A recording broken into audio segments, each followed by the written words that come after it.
So, you hear a lot about this chat, GPT, this AI. So I checked it out. I've been using it a little bit as far as artwork and creating, designs. But I went to see where its intellectual capabilities were. The first thing I discovered is that if the AI is not connected to the internet, and even if it is connected to the internet, what it's going to do is be a master regurgitator. It's going to regurgitate the information that's already out there. So if that information is false, it's going to regurgitate and spit out false information. So I said, okay, I'm going to do some tricks and see, exactly what's what. So I asked a series of questions. One of the questions I asked was, how long what is the approximate length of time that slavery occurred recently? And the answer it gave me was approximately 4 centuries. I said, who was the first people involved? It said the Portuguese. I said, when did slavery end? It brought up Abraham Lincoln. So I said, approximately how much time was between the Portuguese involvement and the Emancipation Proclamation? It said roughly the same answer, about 400 years, 4 centuries. I said, okay. I said, have the Jewish people ever been enslaved for a period approximate to 400 years after they left Egypt? It said no. There is no historical evidence that type of event has ever happened to them. Okay? So then I asked it, I said, okay, well, is it possible that the Negro in America is the Israelite who endured that? And it said, no, it's not possible. That is still up for debate, and it's basically up for debate, and it's just a theory. So I said, well, who's more likely to fulfill this prophecy? Would it be the people who was actually enslaved for approximately 400 years, or would it be the people who have no history of being enslaved for anywhere near that amount of time after the Exodus? So of course, it's still going to keep referring you to the Jewish people. So I asked it, okay, well, when's the first time the word Jew was used? And it takes me to 2 Kings, and I'm like, well, what was the original word there? And it tells me it was Judah, Yehuda, or Judeans. That was the original word in various texts. Okay, so I asked who was responsible for translating it to the word Jew, and the person that gave me was William Tyndale.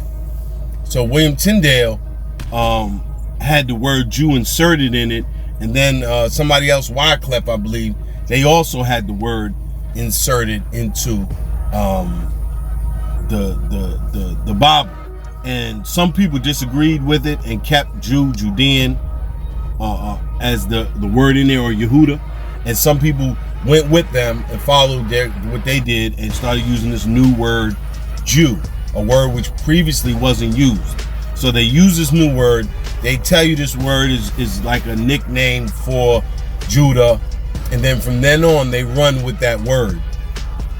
And my argument was that by using that word, it causes confusion, because even by your own standards, you claim that it was in reference to the tribe of Judah and Benjamin and those affiliated with that tribe. And then later you said, okay, it came to be a term in reference to all people. So I'm like, okay, well, if you're going to use it as a reference to all people, that means you can no longer determine who is based on what tribe. So I'm like, okay, well, how do you determine who's a Jew? So then it goes into telling me a Jew is based on someone who's born from a Jewish mother. Okay, so it's following the matriarch lineage is what it's following. So I said, okay, well, what lineage did the Israelites go based on? And it admits it went based on patriarch lineage. So if the Israelites were going based off a patriarch lineage and the Jews are using a matriarch lineage, we need to know what happened in between this time frame if these are the same people.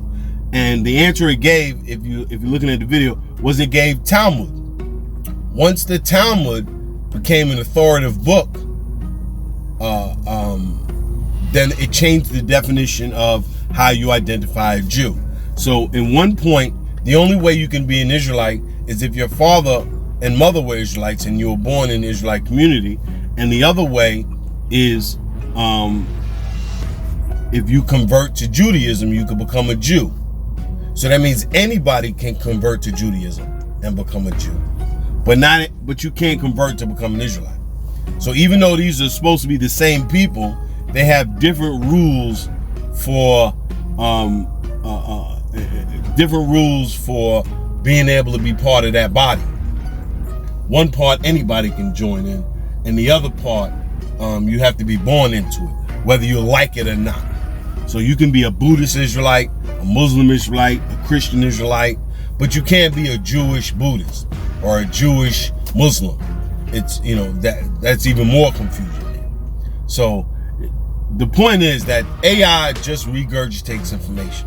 So if people think that a whole new world of knowledge is finna open up because of AI, a whole new world of diluted and contaminated knowledge is finna be unleashed.